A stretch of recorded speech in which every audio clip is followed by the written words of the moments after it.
Hey guys, this is Terry Hale with Wealth by Design. I'm super excited to have a special guest with me. This whole segment is going to be part two of political views during uncertain economy. And I want to welcome here a good friend of mine who's actually out of the country. He's in Ireland, Mr. Craig Garfinkel. Hey Craig, you with me? Yeah, I'm here. Hi, Terry. How you doing? I know how you are. All seriousness, let's get it started because I did part one and it was Yeah. entirely. This is part two. This is something totally different. So I actually put some theme song music to this one for you. Just kidding. I actually I have my flag here that I'm flying for you, Craig, right here. And we had the red theme behind, and now we have the blue theme for you. Okay, you got it. They're in Ireland. How are things treating you out there? All things considered, Ireland is treating us really, really well. We came here to work on a film.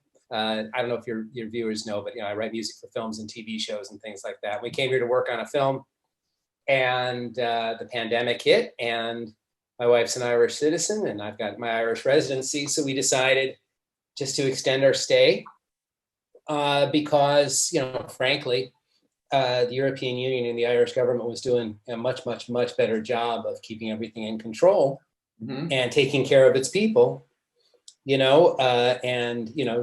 here watching it from afar and getting the news from, RTE and the BBC and all these other sources that are, don't have a political agenda.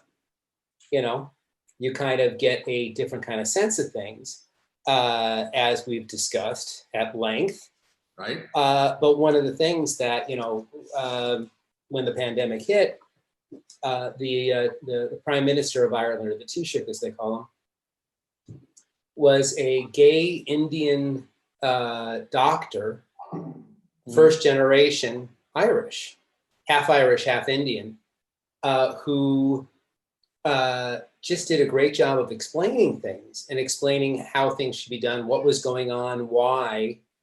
And they implemented as many plans as they could to try to, we went into a very hard lockdown for a period of time. And it was as it was explained to us, it's like this.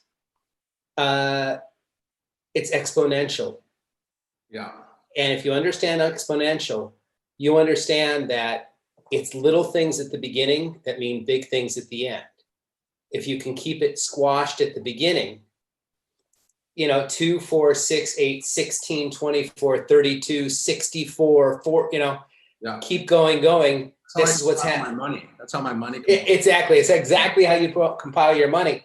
So this was explained to us, in that, if we keep the rate of transmission under a certain point by doing the masks, the social distancing, we did do a hard lockdown for a period of time.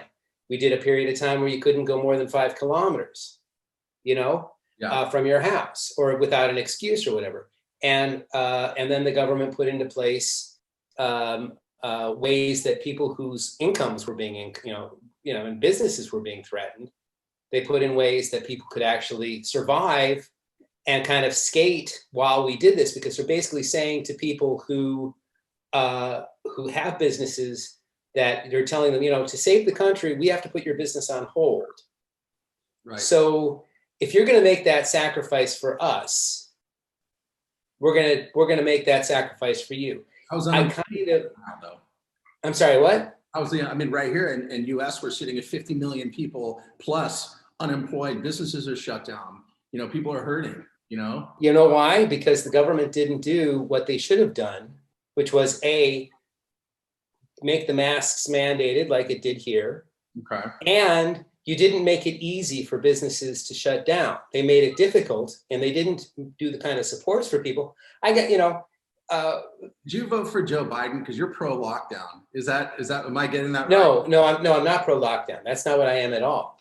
But I am. Hold on a second. I am pro science, though. Overnight, and he's claiming that he actually has taken the vaccine and that he is feeling better. So, what is your viewpoint on that? Because the beautiful thing about this, Craig, is that you're out in Ireland. We're here in the U.S. I'm in the U.S. and I'm in Malibu, and I'm seeing different stuff here in Malibu then people are seeing, like recently I went up to Colorado on a family trip. I know I shared that with you. And we went through Arizona, the first run, and then on the back run, we went through Utah, Arizona, Nevada, and California. So I had the pleasure of seeing, like, me walking into a Starbucks and having my mask low with my nostrils hanging out, and basically they're in my face yelling at me to put it on. And then I'm here in Arizona, and people are walking around, walking right into restaurants. Of course, they got guns on their hip, but they walk right into restaurants and they sit down and they could care less about the mask. So what's in Ireland, you're saying is full lockdown, full masks? No. I didn't say it's lockdown. No. What I said is we locked down for a period to get the numbers down. Okay. Because here's the main thing that we're looking at, okay? Right now, the ICUs are being overrun all over the country in the US, especially in places like Arizona and Texas and so on and so forth, where people didn't do what they needed to help limit the spread. So now all of a sudden what's happened is, yeah, fewer people were dying as long as they can get ICU treatment. You still end up with people in the ICU though. We only have a limited amount of ICU here. And it's not just beds, it's personnel that, and I'll tell you about businesses and so on and so forth, because I come with a very interesting perspective on all this, okay? We talked about it a little bit, and I have a series of questions I want to stay on track with, because we obviously get sidetracked. Okay. It's a 4-hour podcast. But you were talking about businesses. Just so everybody who's watching understands, there are two businesses. I mean, the business that I'm in, that my wife and I are in, is the concert business. That is the majority of our income comes from concerts. The last time my wife had a concert was basically when she performed at the Oscars in February. I think she did one concert in Vancouver after that, and that was it. And then all of a sudden, everything's been on rolling cancellation. So we've not really, we were working on the film and a few other things, but the majority of our income went out the window. And when we're sitting there balancing that against my mother-in-law, who owns a nursing home, and we're living at that time with her in her house, where every day she's going to the nursing home, doing everything she can to keep the virus out of the nursing home, because so many people were dying in nursing homes. So this is an interesting perspective to be in. I totally, yeah, you definitely have an interesting perspective for sure. And that's the thing, like, everyone's experiencing things on different levels. You know what I mean? Yeah. I want to ask you a question here, just from your viewpoint. Mm-hmm. It's just your viewpoint, but just talk about economy, right? Talk about economy from where we're at, as far as between Trump and Biden. Trump basically wants, China out for the most part.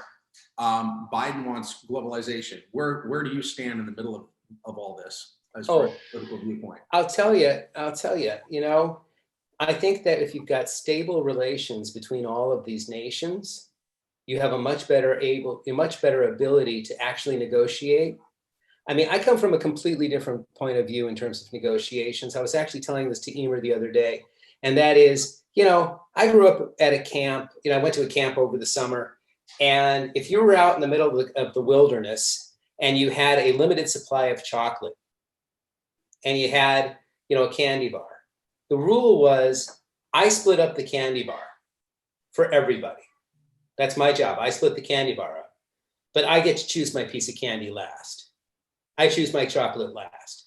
So what does that make sure I do? It makes sure that when I'm doing my job of trying to figure out how to split up a valuable asset, that I'm going to do it as evenly and as fairly as possible, because I'm the one who's going to be at the end of the line taking the last piece. And if I do a bad job, that last piece is going to be smaller than everybody else's. Right. So you doing your job so that you can help everybody. So, it's basically when you have a limited asset. So how do I feel about this? I do business everywhere in the world. There was a period of time before this lockdown, I was in China 3 or 4 times a year, performing concerts, making money in China, making good money in China, because we were bringing in a valuable asset. We were bringing in video game music and performing there. I have lots of really good friends in China. I know what their government is like, and I know what they've been through. I know the things that they've been put through, what they have to do to survive. China, it's like, you don't want to compete with China because they're not going to split their chocolate well. And so you don't want to compete in certain levels and in certain ways, but we have things that they want and things that they need. They have things that we want, things that we need. What Trump did in terms of destabilizing the whole relations between the two countries, first off, that did hurt me personally because we weren't going to be able to do business in China. All of a sudden, we're not doing concerts in China. But besides that, just there are so many things that we benefit from that China does, and vice versa. And so, not having a good relationship there. Now, what you can do is when you have a good relationship, that's a much better place to put strength on, not strength, but to get your way. We were getting our way with China. We were working towards getting them to normalize. For example, the biggest problem I have with China is copyright infringement, because that's multi-billions of dollars of lost income to my people, which are the creative artists who create things that you go to China and they do knockoffs of everything. So, but we were on our road. We were actually on a road to getting normalized copyright protections. But when you just made that statement, you said that we're on the road to creating a better relationship, working things out. Was that through the last, of Trump's? No, that was before. No, that was before Trump. All right, figuring this out. Yeah, that was before Trump. What's your plan? What's your plan and your thought process? Obviously, healthcare could be an issue for 50 million plus people unemployed here just in the U.S. alone. But for you guys out in Ireland, right? And you're temporary out there and plan to move back here, whatever your plan is in the future.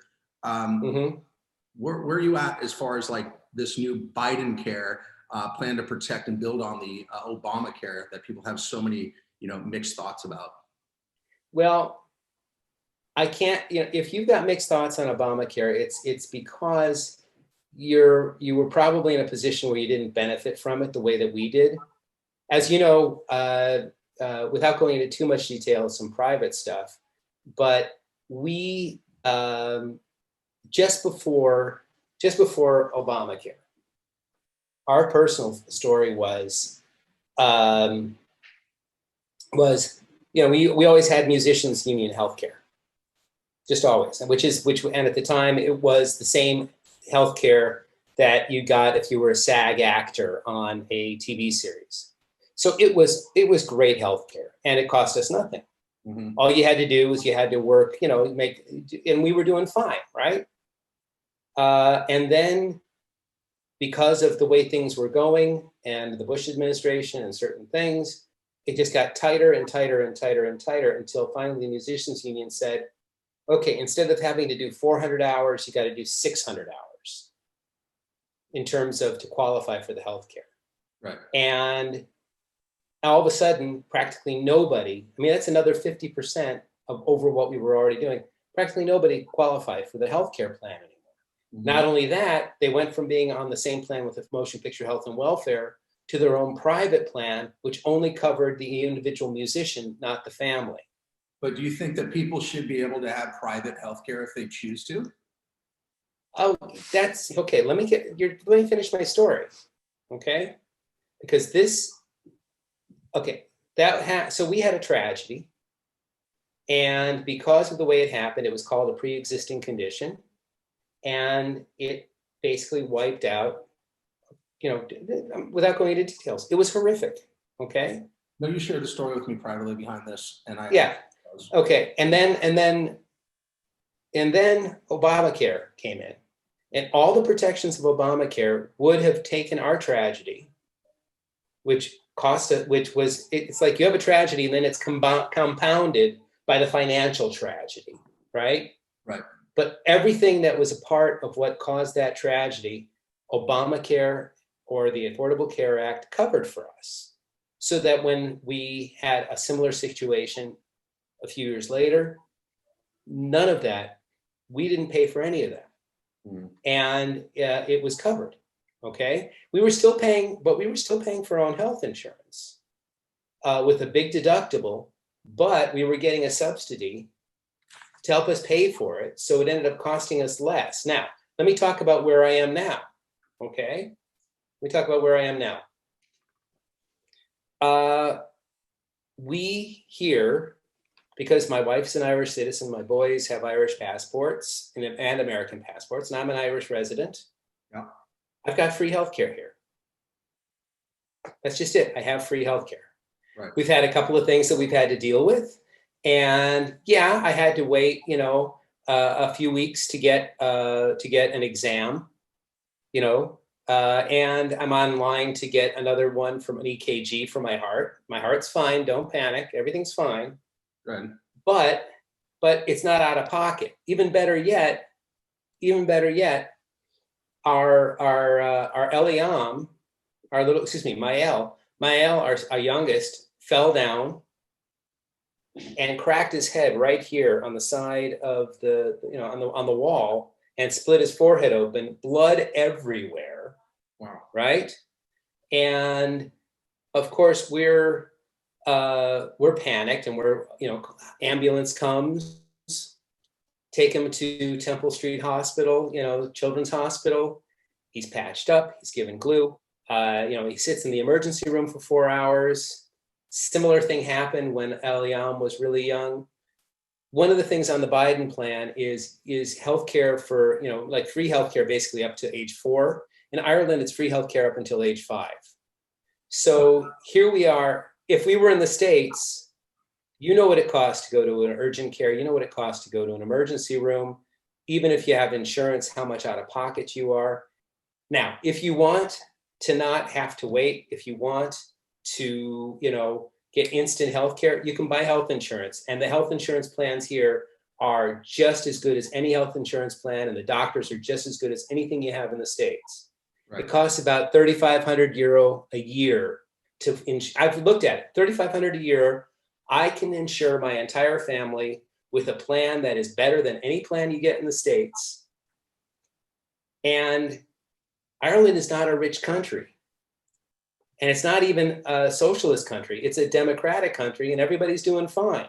So why can't we do this in the States? Well, I know there's not everybody has the same belief. That's why we're why we're all individuals. But you'd mentioned your citizenship, your boy's citizenship, your dual citizenship.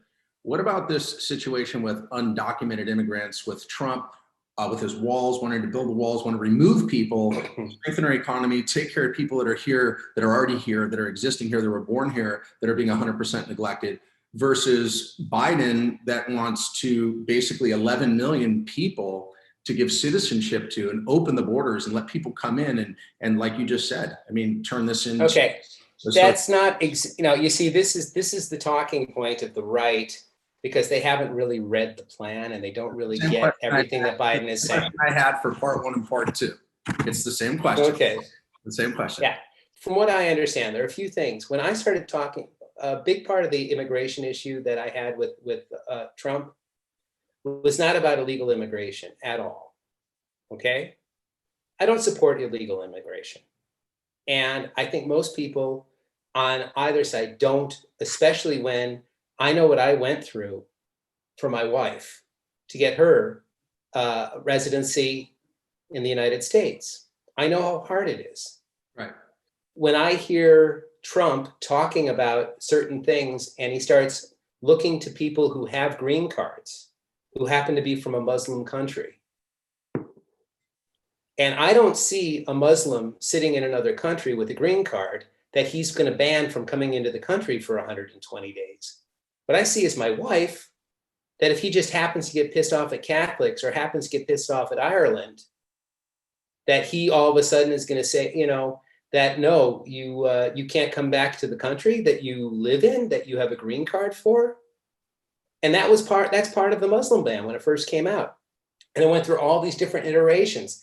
And yeah, one of the things Biden's going to do is he's going to remove the ban of immigration from people from Muslim countries, because it just doesn't make sense. We do a lot of business in Qatar, in Doha, with the Qatar Philharmonic, okay? We have lots of friends who are Muslim. And what he did is he demonized, it's like you can look at any group. You can look at even amongst my tribe, the Jewish, from the ultra Orthodox and to the Reformed to this, there's such a broad smack of people. You've got even amongst Christians, you've got the far Christian right who are, who some of them are certifiably nuts, to normal people. I mean, it's like you've got crazies on all sides of all religions, all creeds, all countries. It doesn't make sense. So when Biden starts talking about normalizing relations with other countries, normalizing immigration, I know how hard it is to get a green card. I know how hard it is for somebody from any country, especially from a Muslim country, to go through all the things that they had to prove that they deserve to be there, because that's what we had to do. And so when he randomly and of his own, it's like I'm hearing him talk and I'm going, that's not how it is. You're lying right now, because I lived it and I know how hard it is. So you're telling me that these Muslims are just coming in willy-nilly and da-da-da-da? No, that's not. Somebody's got a green card. Somebody's got residency. Right. They worked for it. They earned it. I think it's got a lot to do that also weighs on the fact of, the criminal justice reform as well, where Trump, he's sitting there, he wants to bring in more law enforcement. Biden wants to, have less and. No, yeah, see, now you're going, that's not true.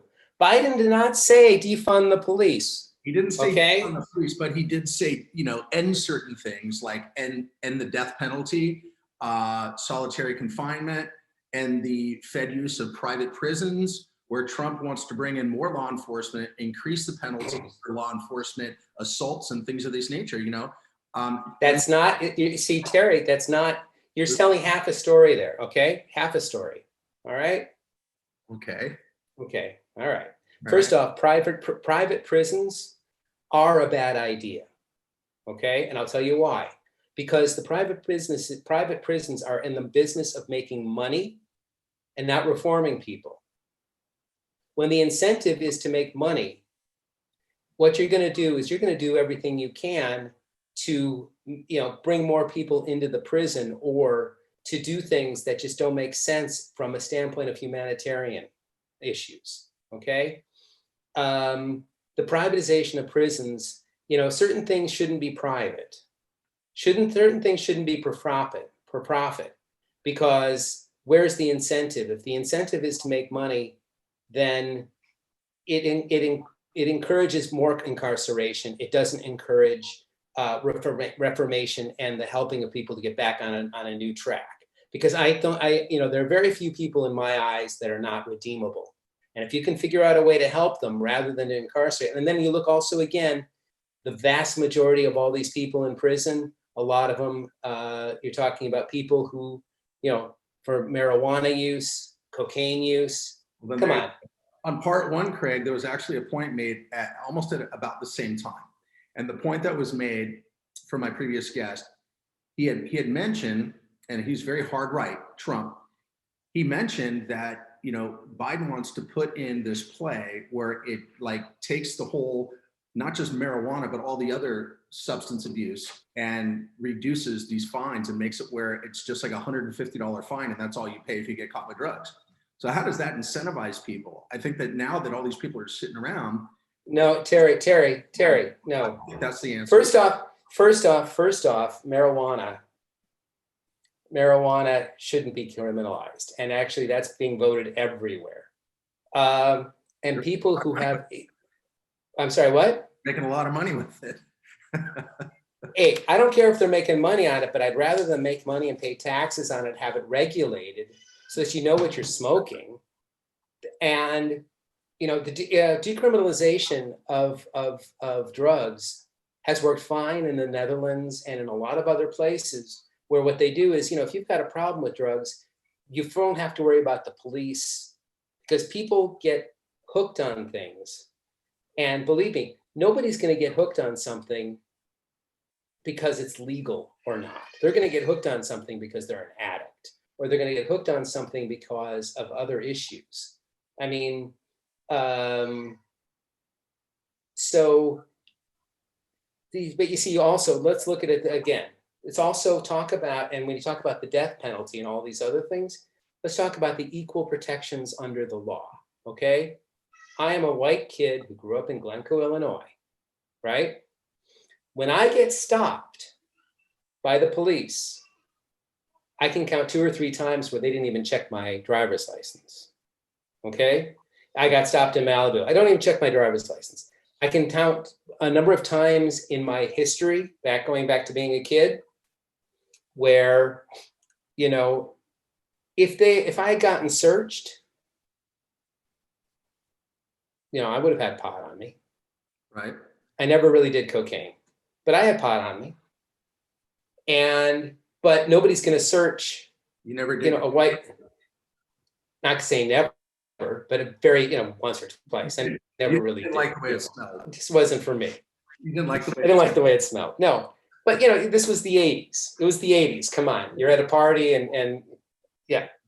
It's a different. However, but the point I was making is, yeah, you know, I've often looked at, you know, they always say, oh, well, he had a warrant out, or he had a previous arrest, or he had this, that, or the other, and he was caught with marijuana or what have you, when they're talking about somebody, you know, some of the people who've had other issues with the law. And I'm thinking to myself, if I wasn't me and I didn't look like me, and if I wasn't a nice white kid from, you know, Jewish kid from Glencoe, I could very easily have one of those things on my record. Right. And so also, so what you end up with is it's just, if you're going to have strict laws like that, they've got to be either you apply them equally to everybody, which is impossible, or you figure out another way to make it more fair. Otherwise, you know, it just doesn't work. It's you chop up the chocolate bar in such a way that you're the last one who gets the piece of justice. Yeah. So if the justice system is not set up not set up in a way that it equal for you or me, right, then it's equal for nobody. So I got a couple more topics we're going to hit on because we're kind of going over our timeline here. The whole situation with Trump wanting more arms, wanting to arm even teachers and schools, and very, very pro, you know, the whole gun movement. And then Biden wants to get rid of guns in its entirety. I personally know your take on it, but if you want to give me just a 10-second overview of where your thought is and why is your personal thought? Okay, my personal thought on all of that. You know how I feel about those things. Now, I love guns. I used to shoot in camp. You know, at camp, I used to shoot rifles, and I love shooting handguns, and I love, you know, because frankly, it's fun. I get it. Okay, I get it, and I enjoy it. I remember all the safety tricks or all the safety things we went through. I remember all the lessons that we were taught in order to be able to be, you know, have possession of one of those, even on the range. You had to go through to learn how to be a responsible gun owner. Mm-hmm. Okay.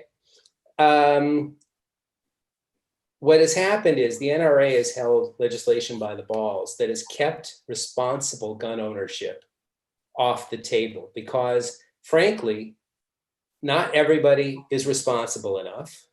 And not only that, you know, before you can drive a car, I mean, this is stuff, you know, before you can drive a car, you got to go through the tests. You got to know all the rules of the road. You got to know what to do, what not to do. You know, a responsible gun owner is never going to have the safety off the gun unless they're planning on really using it.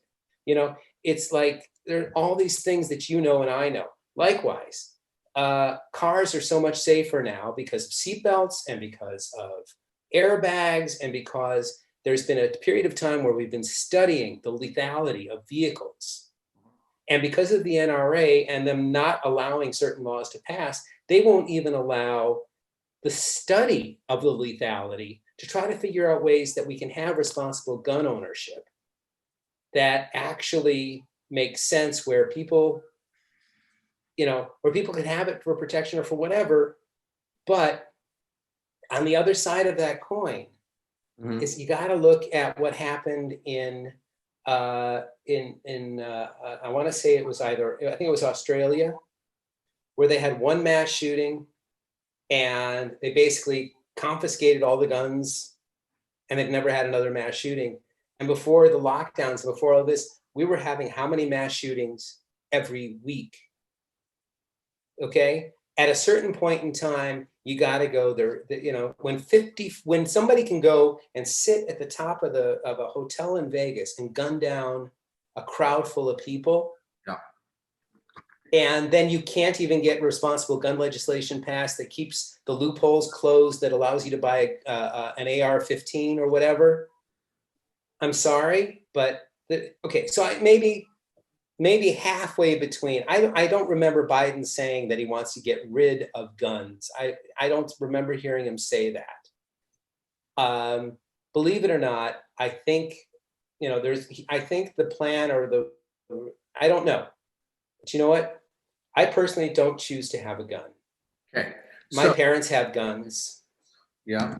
Well, I know you're. Oh, the other reason, wait, hold on. The other reason why I don't have a gun is because the studies that have been done show that if you have a gun in your house, you're like 5 or 6 times more likely to see that gun used on yourself or a member of your family than on any intruder or anybody else. The vast majorities of guns, the number of times a gun is actually used on an intruder or somebody is minuscule compared to the number of accidents that happen where the person, you know, where it's your member of your family or yourself, you know, where somebody has a moment and gets depressed and uses it on themselves. So, you know, that's another part of the reason why I don't like to have guns in my house. Okay. So I get it. So two other quick topics. I'm going to save the one topic here that I'm anxious to hear your viewpoint on for next. We'll just keep this one a little bit shorter. Taxes. Okay. You're in a different situation because you're now not in the U.S. I'm not sure exactly how your entity structure you set up, how you're operating your business. We don't need to get into your personal structuring of how that works, but just for people here in the U.S. that are listening to this, that are listening to these political views and uncertain economy, because we're not sure what's going to happen to the economy, you know, and that could be a global epidemic. It could be something just here in the U.S. There's a lot of different things happening, you know, but taxes, there's basically, you know, companies being fully deducted as far as their expenses are concerned if they can bring back manufacturing to the U.S. And that's something obviously that Trump is pushing out there. The viewpoint that I pulled was that Biden has mentioned countless times that he wants to raise corporate taxes all the way up to possibly 28%. And that could have an effect on wealth by design. It could have an effect on a lot of things. If people are out there and the harder that they work, the more they're going to be taxed, and to give up so much and not have any benefits to be able to, you know, take care of your family and build, you know, this legacy that so many people in my listeners are here to do, is to build wealth and build a legacy. Like, what's your viewpoint on that? Is having these huge, like, the more money you make, the more tax you pay? That's the way it is in the rest of the world. And it's actually not as bad. The highest tax rates in Ireland and in most of Europe are just pretty much on par with the highest tax rates in the US. They're not higher. Corporate tax here. What happens when they raise corporate tax to 28%? Now, we're not talking about what's existing today. We're talking about what wants to be done in the Biden administration, is that they want to raise tax to almost 30%. Well, what's happening with most people in corporate America is that they end up paying next to nothing because they're able to write off everything. I mean, when I was in business in the United States, we wrote off everything. Yeah. And because of that, so even though, hold on. Even though, let me finish my thought when I interrupted you real quick. Okay. I want to stir this up because it's really good and I value your point. But I just want to stay on par with what I'm talking about, is that it's a ripple effect. And I did a talk about this on another podcast not that long ago, where I was talking about all these people that were dependent on corporate America, because corporate America, the corporate conglomerates are out there moving all the big money. So all of the smaller mom and pops and the smaller structures in the movie industry and the orchestra industry, like all this is all dependent on bigger money being moved around, giving the ability to have all the smaller people move around the big moves. You know what, Terry, trickle down economics. Trickle down economics is not something that actually works. Okay? It doesn't really work. Because if you really want to support the economy, and you want to support people, Mm-hmm. everybody needs to get their fair share of what's going on. And somebody, when you've got companies like Amazon paying no tax at all, or people like Walmart, where the people who work at Walmart have to be on food stamps because they're not paying them a living wage. And then Walmart, these corporations are writing everything off, and their actual tax rate is less than they should be paying. I mean, if 20% is a fair rate, then none of them are paying it, because by the time they do all their finaglings of the books and so on, even at 28%, you might actually get the actual number up to 10%. I know for a fact, for example, that Hertz Rent-A-Car, and how do I know this? Because my sister-in-law did all their books, did their legal. They would come up with a scheme to lease vehicles back to themselves at such a rate, and this, that, and the other, and they're using all the tax laws so that Hertz Rent-A-Car was in essence paying no tax, because they were basically using shell corporations to pay money to themselves on the leases that they would buy. Because in one case, it would be paying back a loan, which was deductible, and the interest was deductible versus the expense. I don't profess to understand exactly, because I'm not a tax attorney, but she is, and she explained it all to me. And I said to her, "Is that legal?" I said, "Yes." Greg, that hurts, don't it? Yes. But you see, this is what the kinds of things, it's like the system for people who are really smart, right? Even Trump, who paid $750 in taxes. I actually know other things about but if you can imagine, all right, I want to see, why I want to see his tax return? I want to see his tax return because I want to see if he deducted the payment that he made to his attorney that he made to pay Stormy Daniels and that other woman who he had to pay to shut up. Because that's not a deduction. You pay your attorney to pay off a porn star and you write that off your taxes? Yeah. That's not right. That's illegal. That is tax fraud. Okay. And you and I did that, we'd go to prison. I got a question for you, and I know this is going to rile you up, but you call Biden a puppet. Please elaborate. Oh, he's not a puppet. He's a very smart man. You think he's not a puppet. The United States of America, Craig? I'm sorry, what? You think he's competent to run the United States of America? Absolutely. He's a lot more competent than Biden is. Excuse me, than Trump is. And I'll tell you why. Okay, I'll tell you why. First off, I've watched him speak a lot. The guy has a stutter, but he's not stupid. They take a look at some of the things, and I understand that. I've got lots of friends with stutters who are brilliant people. And so, he occasionally, but there's nothing there about incompetence. If you've been watching him, he's completely fine. He's completely lucid and very, very sharp. Go ahead. No, but I also know that he's been in business for a long time, in the business of helping people and of running the government. But people say Now, that in office, been a politician for over 30 years and he hasn't done anything. What's he going to do? Come on. He hasn't done anything? Do you know that he was one of the co-authors of the rights for Equal Protection Rights for Women Act?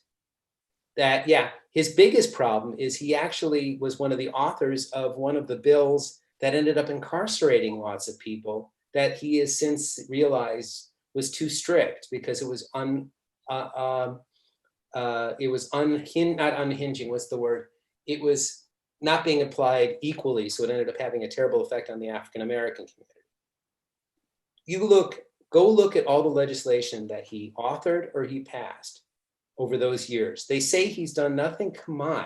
He was a very, very powerful legislator who wrote a lot of bills and wrote a lot of laws. So it's just that. Go ahead. Yeah. What? Finish your thought. No, I'm just trying to figure. I'm remembering some of the other bills because I just looked at this recently and talking to you. I just can't remember what they were, but they all of them. But anyway, right. I could look it up. You you were watching some. Excuse me, the Defense of Women Act is he authored that. So, you're watching television over there in Ireland. I'm watching television over here in the States. I had to like literally stop watching certain television because if I put on Fox and then I put on other news channels, there's a whole different story going on. And there's a lot of this, and I'm not talking conspiracy, although a lot of people believe in this whole conspiracy with social media. I'm getting filtered on social media and I'm very middle of the road. So I'm watching things that happen on both the right, hard left. And, some of it is not the truth. And there is several videos circulating where they're showing voter fraud and they're not showing those videos. Regardless if someone here on this call is for Trump or they're from Biden, there's rules in place that say that, hey, we got to have these poll watchers. Let me finish my thought here. We have poll watchers that were literally kicked out. There's videos circulating. There are real videos of people down in basements, like sorting through. There's a video of the gentleman crumpling up and throwing it and using vulgarity and, kind of spazzing out. And because people are hurt inside, because that's their belief. And it's just not done correctly.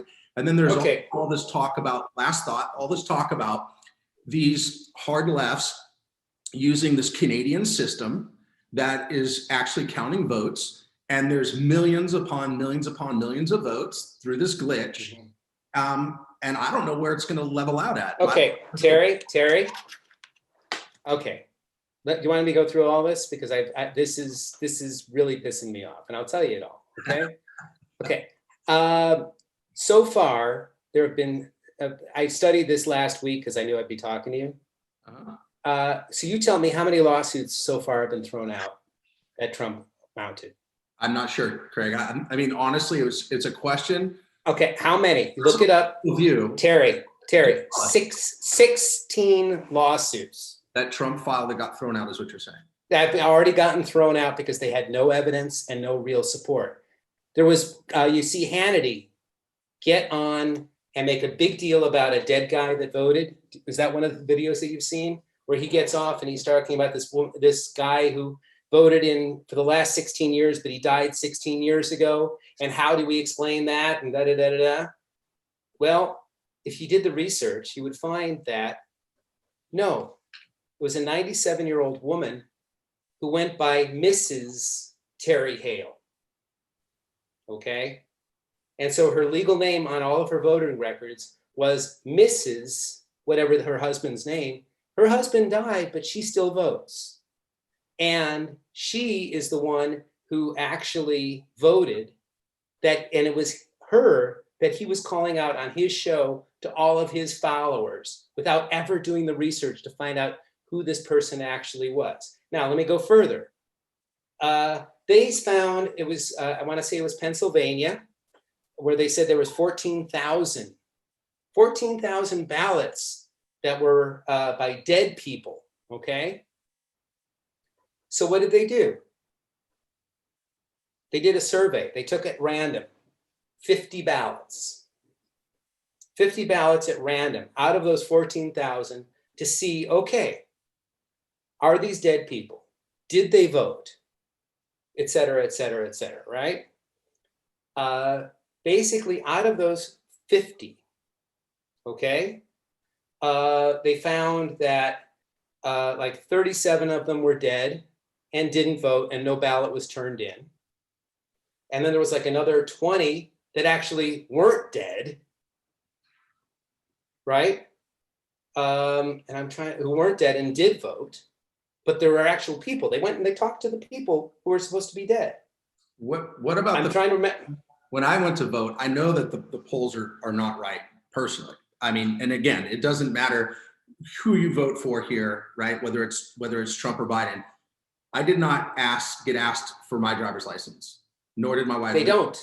No, they do not ask for driver's license. They do not ask. They don't ask for identification whatsoever. Right. Now, in order for you to be able to get there and to be able to be on the voter's ballot, on the record there, right? You have to have registered, you have to have shown your social security number or something like that to register to vote. To register to vote in the state of California. I know that's a fact. You know why? Because I just did my absentee ballot. You probably just did it so long ago, you don't remember.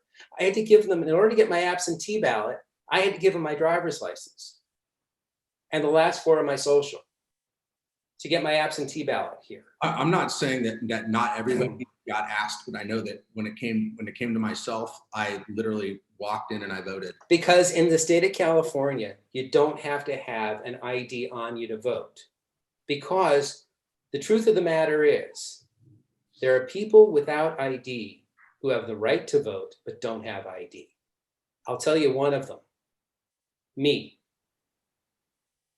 There was a period of time there where I didn't have a driver's license. My driver's license wasn't valid, and I hadn't renewed my passport. Did you lose your wallet in El Segundo? No. Oh, okay. No. I was a kid, and I got caught speeding. Uh-oh. And I was driving on the 5, and I was going like 120 miles an hour. And I got my license revoked for a period of time. And during that period of time, I did not have a driver's license. Now, just because I didn't have my fraud is what you're saying. Zero. You don't believe in that. It's a hoax. I believe that, let me put it to you this way. So far, they've had 15 or 16, I said 16 lawsuits claiming voter fraud. There's no fraud. Occasionally people fuck up. Occasionally there are mistakes. Occasionally this, that, and the other. The big argument, I think it was Pennsylvania. No, they got, when the judge asked, did you have anybody from the Trump campaign? Did you have poll watchers there? And the attorney who was working for the firm said, well, he hum and hawed, he gave a crappy answer, and then said, yes, there were. The argument ended up being they were 10 feet away and they wanted to be 6 feet away. But they make it sound like there are people in the other room.